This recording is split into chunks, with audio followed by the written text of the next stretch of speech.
hefur alltaf haft áhuga á dansi og hún nýtti sér það í endurhæfingunni. Ég hef ekki byrjað svona í kringum 2012 að dansa, þá uppgötvaði ég Zumba og held ég bara áfram og þetta eiginlega hélt mig gangandi gegnum mína meðferð og ég kannski fór stundum aðeins fram með mér og var í Kjarnaskógi og dansaði líka og lá svo bara daginn eftir og það þurfti aðeins að passa sig. En þú varst glöð með þú dansaðir? Yndislegt, maður bara gleymdi öllu og svo var líka bara hópurinn og félagskapurinn og andrúmsloftið, þetta bjargaði mann algjörlega og svo var ég líka fyrir sunnan og dansaði þar líka þegar ég var í Geislunum. Og hverju breytti þetta fyrir þig? Svona, þú fórst að gera meira úr því að dansa, var það ekki? Jú, ég ákvað bara að fara að kenna þetta. Tókstu þetta bara alla leið? Ég tók þetta bara alla leið. Það var að kennari fyrir sunnan sem var búinn að vera að hvetja mig áfram að taka réttindin svo ég bara sló til og fer þegar ég er í veikindaleyfinu og tek réttindin í mars-apríl 2014. Þá tek ég réttindin. Þetta fer rosalega vel saman af því að þetta bara tengist bæði að vera innan fólk og gefa af sér bara á svo ólíkan hátt og maður kannski pínu þreyttur kannski andlega eftir að vera búin að vera í vinnunni sem hjúkrunarfræðingur. Það er alveg dásamlegt að koma og dansa bara allt svona álag frá sér. En hvenær svona má segja að þú hafir útskrifast? Hvenær gastu sagt hvaða dagur var það sem er dagurinn þinn, þar sem að þú ert ekki lengur veik?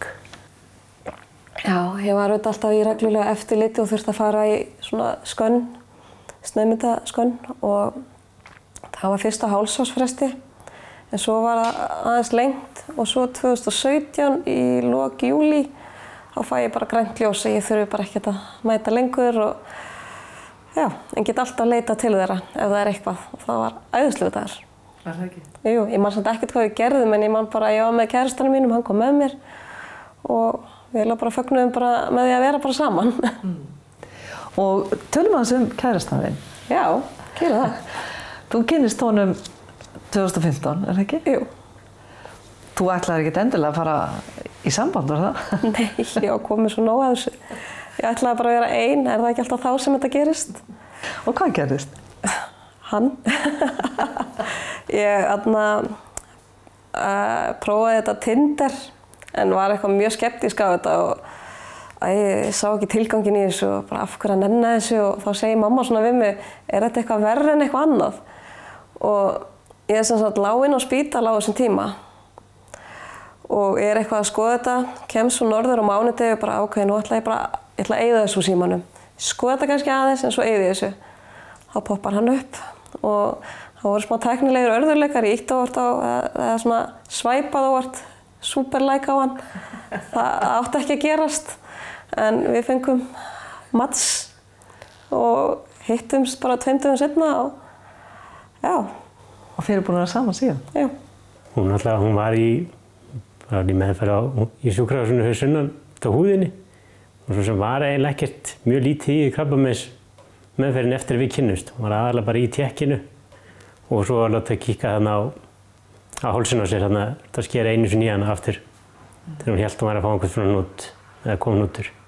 Hvernig leið þér þegar hún var hrædd að hún væri komin aftur með krabbamein? Ég er bara þannig að þegar eitthvað koma, ég hugsa alltaf að þetta færi allt vel. Þetta væri ekki neitt, sagði alltaf við hana. Ég er bara einhvern veginn trúið því þó maður hafa lent í öðru og einhvern veginn hugsaði alltaf að það kemur ekkert fyrir, þetta fer vel. Gummi missti móður sína úr brjóstakrabbameini þegar hann var 18 ára og mammans fertug. Já, það greinst 5 árum áður, ég var 13 ára. Nýkomin heim til Íslands úr landsliðsverði í borðtennis, það var þetta fyrstu fréttin sem maður fekk þegar maður kom. Ákvað að segja mér þetta ekkert sko meðan ég var úti til að ekki skemma ferðina. Þetta var fyrsta sem maður frétti þegar maður kom aftur til landsins. Og þið börjust saman í 5 ár? Já. Og hún þurfti að lúta í lægra haldi fertug? Já, það var í október 98. Lokaður þá svolítið á tilfinningar? Já, svona með þetta maður gert það bara einhvern veginn á þess að vera að spá í það. Man fannst maður ekkert vera að því. Þetta er bara svona með margt að við svona ekkert tala mikið um það, maður tala alltaf um hana. Þannig var ekkert tala um hana neitt en er ekkert að tala mikið um svona þessi mála. Þetta er oft bara þannig, sumum held ég. Þú komst að því bara nýlega að þú ert með þetta svo kallaða BRCA-gen. Já, þegar ég sá að þeir voru að opna fyrir það hjá Íslenskri erfðagreiningu, þá ákvað ég að láta tékka á því, bara til maður viti þetta og einhvern veginn, þegar ég fekk niðurstöðuna, það kom mér ekkert óvart. Þannig séð. Afi dó líka á krabbameini, pabbi, mömmu. Og ég held að það bara einhvern veginn, með þetta var rosalega lítið áfall að fá þetta fréttirnar. Það meira áfall fyrir aðra. Svo Þórunni kannski, hún hefði tekið meira inn á sig heldur en ég. Og eins með amma, þegar ég sagði henni þetta, þá kom henni heldur ekkert óvart. Það eru minni líkur að þú fáir eitthvað af því að þú ert í svo góð eftirliti. Já, allavega ef maður fær eitthvað þá finnst það vantarlega miklu fyrr heldur en það hefði annars gerst. Skjöðuöldar að koma í veg fyrir það og vinna því fyrr. Þórunn segir samband þeirra Gumma alveg ómetanlegt. Hann hefur líka stutt mér svo mikið að því ég fengi aftur svona hnút á hálsinn og hann hefur gengið með mér í gegnum það og verið að styðja mig og segja mér þetta fer vel og hann bara minn stuðningur hérna sko, ásamt mínu foreldrum. Hvernig er það þegar maður fær hnút aftur? Sko, þá rifjast þetta allt upp. Maður einhvern veginn talar þetta bara, já, þegar maður er að tala þetta, hvað maður hefur gengið í gegnum og bara, en svo þegar þetta gerist aftur og maður fær einkennin, þá kemur þetta svo ennþá nær manni. Varðstu hrædd? Mjög. Þá bara sá ég þetta allt fyrir mér aftur, guð þar ég að fara, ég ímyndaði mér þetta allt að versta og Gummi dró mig niður og mamma líka, en ég bara fór að sjá þetta allt fyrir mér, lyfjameðferðina, allar nálastúnkunar, geislana, brunasárin, ógleðina, allt þetta, bara þetta kom allt aftur, beinmergs sýnatakan. Það var eiginlega fyrsta skiptið sem ég áttaði mig á því hvað það var raunverulegt, hvað ég var að fara að ganga í gegnum. Þá brotnaði ég fyrst niður. Já. Þetta kom allt tilbaka þegar ég fæ, og þegar ég tvisvar lenti í þessu, fengi hnút, og það er tvisvar búið að skera aftur hérna á sama stað. En ertu hrædd að þetta komi aftur? Já, en ég reyna að hugsa ekki það. En ég er alltaf mjög meðvituð þetta og þreifa reglulega hérna og maður er alltaf líka meðvitaður að fylgjast með öðrum einkennum. Bara eins og fæðingarblettum og svona, maður verður miklu meðvitaður þetta eftir að hafa gengið í gegnum þetta. Hvernig breyttist þú sem manneskja? Það er alveg rosa klísjukennt að segja þetta, maður verður þakklátari. Maður bara hættir að einbeita sér af þessum smá hlutum og fyrir frekar að sjá heildarmyndina, hvað maður hefur og ég er mjög opin manneskja en ég held ég sé farin að segja miklu oftar eins og við dóttur mína og við kærasta minn og foreldra mín og vini hvað eru með mikil svirði og hvað ég elska þau og bara samstarfsfólki mitt, bara að hrósa, ég hrósa meira, ég held það. Og þá var að fagna áfanganum. Sest í fyrra, 2018, þá get ég alveg orðað bara þannig að fagnaði ég 5 ára afmæli. En mér fannst þetta til að vera svona áfangi til að fagna, það verið 5 ár. Og ég hugsaði hvað get ég gert til að halda upp á þetta. Og var eitthvað bara að skoða tölvuna og dett inn á maraþon síðuna. Bara hei, okkur ekki að hlaupa maraþon og láta bara eitthvað gott að mig leiða. Og því ekki að láta eitthvað gott að mig leiða og gefa til göngudeildarinnar sem það sem ég fekk meðferðina. Svo ég sló bara til og hringi Gumma bara hei, hefur ekki að hlaupa 10 km, ertu ekki með? Svo við gerðum það. Og ég safnaði 117.000 og var alltaf að reyna að fá fólk til að svona peppa þau upp til að styðja mig og við notuðum ýmis ráð og ég lofaði að bera hann yfir endalínuna sem ég gerði. Það var alveg svirði. Bánar plakta. Já, og í hálfmálunum þá eru góðið mark. Já, og í hálfmálunum þá eru góðið mark. Reynsla Þórunnar af starfsfólki heilbrigðiskerfisins er mjög góð, sérstaklega þó göngudeildarinnar á Akureyri. Fólk fram í fingurgóma og yndislega manneskjur og ég hef bara notið góðs af því að vera sjúklingur þarna og fengið að vinna með þeim eftir meðferðina. Svo það er bara algjörlega ómetanlegt að geta fengið þessa þjónustu hér. Þannig að það var svolítið gaman að rétta smá gjöf eftir maraþonið. Það var æðislegt. Nú sést það ekki utan á þér að þú sért eða hafi verið að glíma við erfitt krabbamein. Nei. Hefurðu fundið fyrir vankunnáttu fólks í því eða einhverjum fordómum jafnvel? Já, því miður. Og í hverju felast þeir? Að ég get ekki unnið ákveðna vaktir. Ég þarf rútínu. Ég þarf bara 8-4 vinnu og ég hef alveg fengið fordóma gagnvart því að get ekki rúllað á vaktum. Ég hef fengið athugasemdir að ég sé bara út allan bæ á kvöldin að kenna en get ekki tekið alla vaktir og þetta þótti mér rosalega leiðilegt en þetta er svolítið síðan en þetta situr svolítið í mér.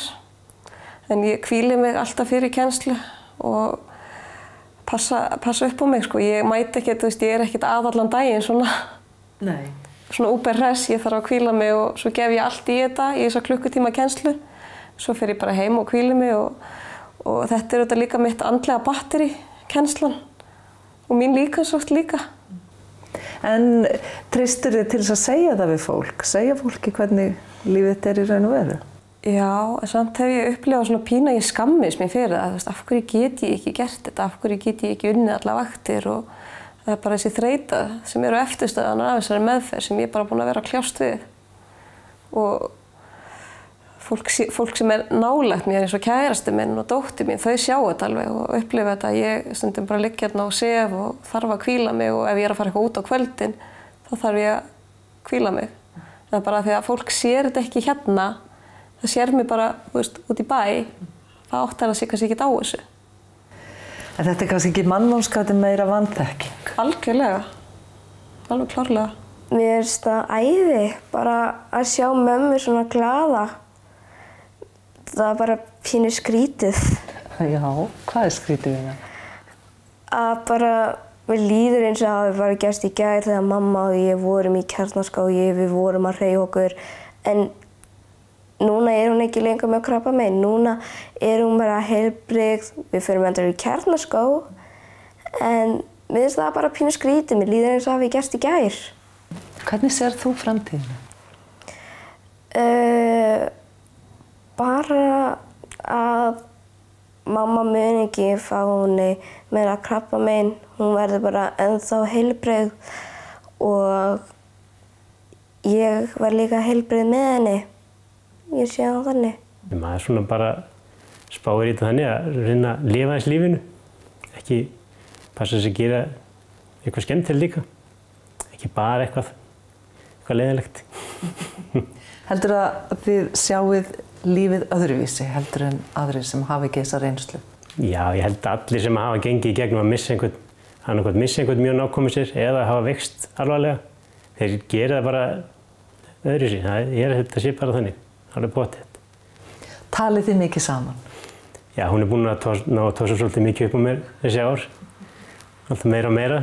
Hún finnur alveg það hjálpar sko að tala um hlutina. Það var ekkert mikið í því áður. Það bara svona, tók bara svona gamla skólan á það og það var bara byrgið inni. Á þess að vera eitthvað að gera með þetta. Það var þetta bara svona ósjálfrátt einhvern veginn að vera ekkert að tala um hlutina og mikið. Við bara verið mjög ánægð síðan við kynntust. Gert mikið, pussum vel saman, það var sér svart og hvítt, eins og gengur að gerist. Það var kannski styrkur bara fyrir uppistæðin? Já, maður mega ekki vera of líkir heldur. Það er ekki gott með þessu algjör anstæður.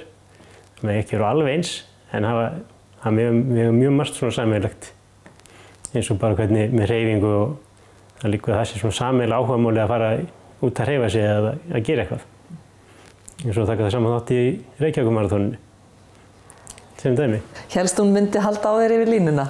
Ég bauð henni ekki upp á það. Ég hoppaði bara upp á bakið á henni þegar við vorum að koma á endalínuna.